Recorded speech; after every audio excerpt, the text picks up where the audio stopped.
การนำนครหลวงเวียงจันทร์ได้ลงเคลื่อนไหวเยี่ยมยามศูนย์สอบเสียงจบสั้นม .7 อยู่ที่ศูนย์โรงเรียนมส.เวียงจันทร์ซึ่งว่ามื้อนี้เป็นมื้อที่2ของการเริ่มต้นสอบเสียงสั้นม .7 ในขอบเขตทั่วประเทศในวันที่19 มิถุนายน 2025 ท่านอนุภาพตุนาลมเลขาคณะพรรคนครหลวงเวียงจันทร์พร้อมคณะ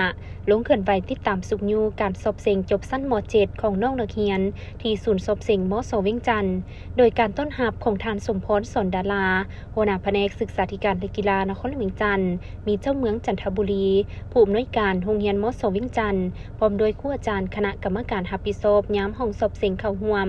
ในพิธีท่านสมพร สอนดาราได้รายงานต่อคณะให้รู้ว่าทั่วนครหลวงเวียงจันทร์มีโรงเรียนมัธยมศึกษาทั้งหมด205แห่งในนั้นมีโรงเรียนเอกชน98แห่งโรงเรียนรัฐ107แห่งโรงเรียนที่มีชั้นม .4 ทั้งหมด179แห่งเพิ่มขึ้น4แห่งนักเรียนม .4 มี 11,391 น้องหญิง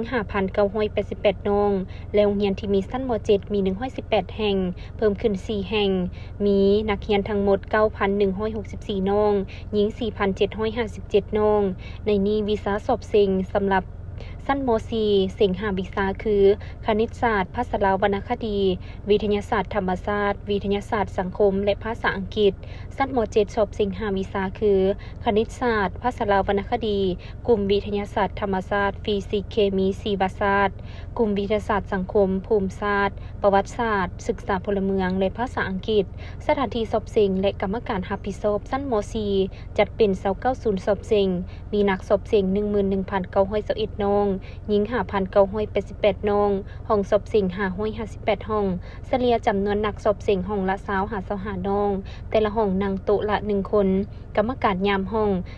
1,174 ทานซึ่งได้จัดอยู่แต่ละเมืองและมีนักสอบเสียงขาด41น้องหญิง14น้องได้จัดสอบเสียงขึ้นแล้วสำหรับชั้นม .4 แม่นมอบให้แก่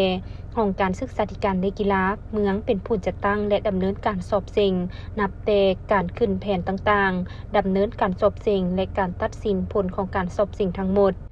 ยกเว้นโรงเรียนส่งแมนแผนกศึกษาธิการและกีฬาเป็นผู้ขึ้นแผนจัดสอบเสียงต่างๆรวมทั้งตัดสินผลการสอบเสียงส่วนหัวบทสอบเสียงแมนแต่ละแผนกศึกษาธิการและกีฬาเป็นผู้อัดสำเนาให้สั้นม .7 จัดเป็น22ศูนย์สอบเสียงมีนักสอบเสียง 9,164 น้องหญิง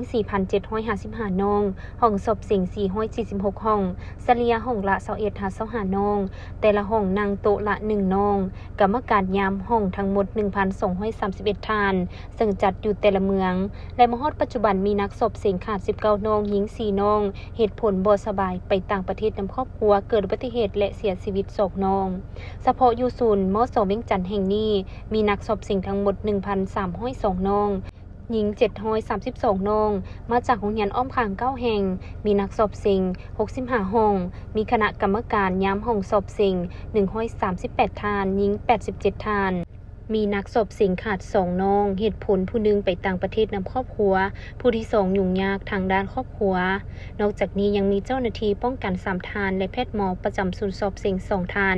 จากนั้นทานอนุภาพตุลลมก็ได้มีคำเห็นโดยทานได้เน้นหนักให้คณะกรรมการรับผิดชอบครูอาจารย์จงพร้อมกันเอาใจใส่ปฏิบัติตามระเบียบการสอบเสียงที่วางออกอย่างเข้มงวดรับประกันความสงบความเป็นระเบียบเรียบร้อยเฮ็ดให้การสอบเสียงครั้งนี้มีผลสำเร็จโดยดีและทานยังได้ให้กำลังใจแก่น้องสอบเสียงให้เอาใจใส่ต่อการสอบเสียงครั้งนี้ให้ได้คะแนนดีหมดทุกคนพร้อมเดียวกันนี้ยังได้ซี่นำเรียกงานศึกษาธิการและกีฬานครหลวงเวียงจันทร์พร้อมทั้งเปิดหัวบทสอบเสียงอย่างเป็นทางการ